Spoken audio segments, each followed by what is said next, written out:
بسم اللہ الرحمن الرحیم۔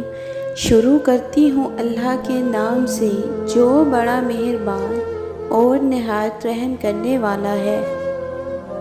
یا اللہ، میں نے بہت برا وقت دیکھا ہے مگر کبھی کسی انسان سے امید نہیں لگائی۔ میرا یقین صرف آپ پر ہے۔ اللہ، اس یقین کی خاطر ہی صحیح میری تمام دعائیں قبول کر لیجئے، آمین۔ الحمدللہ، ہمیشہ شکر گزار بنو، تمہاری زندگی لاکھوں سے بہتر ہے۔ وَلَا يُفْلِحُ السَّاحِرُونَ، اور جادوگر کبھی کامیاب نہیں ہوتے۔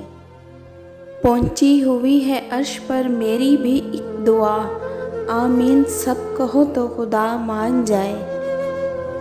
ٹھیک ہوں، یہ تو ہم کسی سے بھی کہہ سکتے ہیں، لیکن پریشان ہوں یہ کہنے کے لیے کسی بہت خاص کی ضرورت ہوتی ہے۔ اچھے لوگوں کی مثال اس موم بتی کی مانند ہے جو خود تکلیف اٹھا کر دوسروں کو روشنی مہیا کرتی ہے۔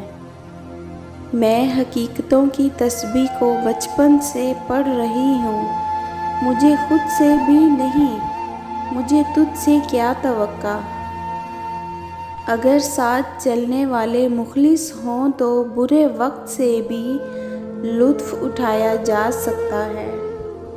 کوئی آپ کی مدد کرنے کو نہیں آئے گا۔ زندگی کی تمام مشکلات کا سامنا آپ کو خود کرنا پڑے گا۔ بے شک محبت بہت انمول ہے مگر عزت کا مقام محبت سے بھی اوپر ہے۔ وقت کو ہم نے کہا بھی کہ ناگزر ستم گر تھا، درگزر کر کے آگے ہی چلتا گیا۔ جو شہزادی لینے آتے ہیں کیسے سمجھیں گے بادشاہ کا دکھ۔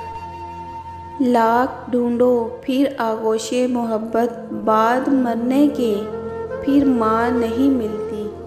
بچپن میں ان رشتوں سے محروم ہو جانا دنیا میں سب سے اذیت ناک ہے جن کی انگلی پکڑ کے ہم نے چلنا ہوتا ہے، زندگی جینی ہوتی ہے۔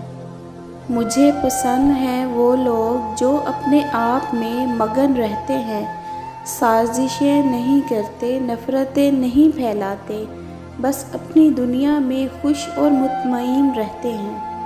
خاموشی کا مطلب لحاظ ہوتا ہے، لوگ اسے ہماری کمزوری سمجھ لیتے ہیں۔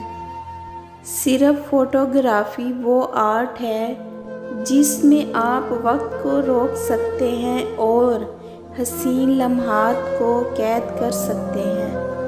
دیوار خستگی ہوں مجھے ہاتھ مت لگانا، میں گر پڑوں گا دیکھ مجھے آسرا نہ دے۔ گفتگو میں بے احتیاطی رشتوں کو کچل دیتی ہے۔ آپ کے الفاظ آپ کا عکس ہوتے ہیں، بعد میں وضاحتیں دینے سے کچھ بھی حاصل نہیں ہوتا۔ تھی کسی شخص کی تلاش مجھے، میں نے خود کو ہی انتخاب کیا۔ قدرت کے فیصلوں پر کبھی شک مت کرنا، اگر سزا مل رہی ہے تو گناہ بھی ضرور ہوا ہوگا۔